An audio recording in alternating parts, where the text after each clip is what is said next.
Good morning everyone. Today what we're going to be doing is we are going to be learning about how to subtract two numbers together without doing any trading.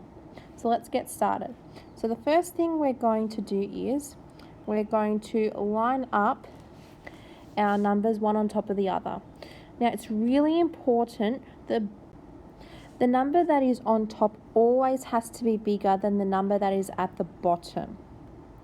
The next step is you need to subtract the ones and then write the answer under the ones column.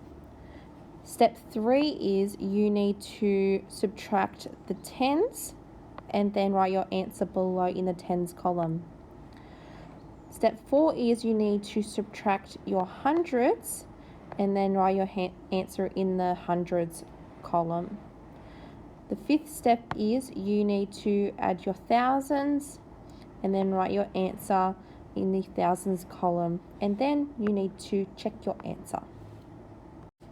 So now what I'm going to do is I'm going to show you an example. So like I said before, I've lined up my two numbers and I've made sure that the number that is on top is bigger than the number that is at the bottom. Alright, so let's get started. So I'm going to take away my ones. So I've got 8 take away 7, which is 1.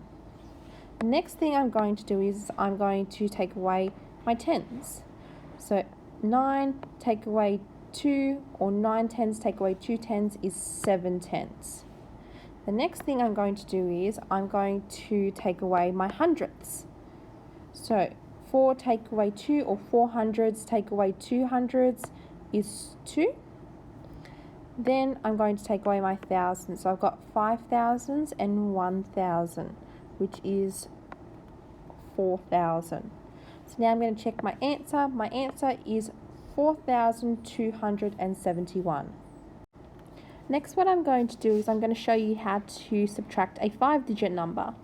So step 1 is the same. So you need to put the numbers on top of each other and make sure the larger number is always at the top.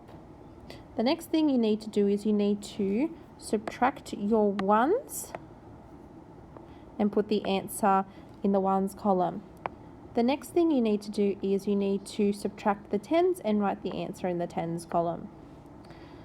4 is you need to subtract your hundreds and put the answer in the hundreds column. Then you need to subtract your thousands and put them in the thousands column. And then lastly, you have to subtract your 10,000s this time and then write your answer in the 10,000s column and check your answer. Now what I'm going to do is I'm going to show you an example.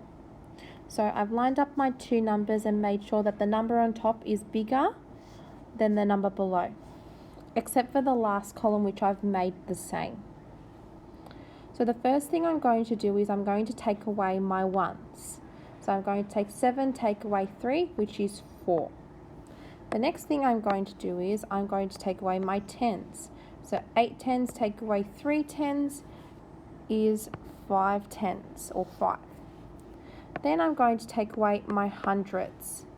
And then I'm going to write the answer below. So 9 take away 3 is 6. Then I'm going to take away my thousands. So I've got 2,000 and 1,000. So 2 take away 1 is 1,000. Then I'm going to take away my 10,000s. So 1 10,000 take away 1 10,000 is 0. So we're not going to have any. You always still write the 0 in because it is still a number. It still has a value. So now I need to check my answer. So my answer is 1,654. Now I'm going to show you how to take away two decimal numbers. So the first thing you need to do is you need to place the numbers one on top of the other, making sure they're lined up.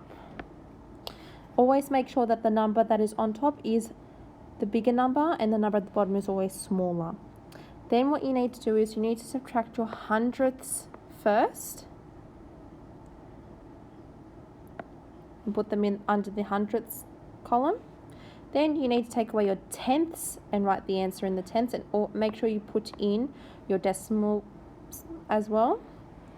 Step 4 is you need to subtract your ones and put the answer in the ones column. Then you need to subtract your tens and write the answer in the tens column and check your answer. So now what I'm going to do is I'm going to show you how to take away a decimal. So the first thing you need to do is you need to line up your two numbers, and like I said, make sure the bigger number is always on top. Then you need to take away your hundredths. So 9 hundredths take away 6 hundredths is 3 hundredths. Then you need to take away your tenths. So 3 tenths take away 1 tenth is 2. Then put your decimal in. Then what you need to do is you need to take away your ones. So 6 take away 1 is 5. Then you need to take away your tenths. So 9 take away 4 is 5 tenths.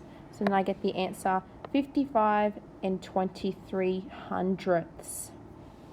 I hope you've all enjoyed watching this video. Now you need to go on to Thursday's activity and you need to complete it. The first part is always must do, the second part is can do, and the third part is optional if you want something challenging. Thank you for watching this video. Bye.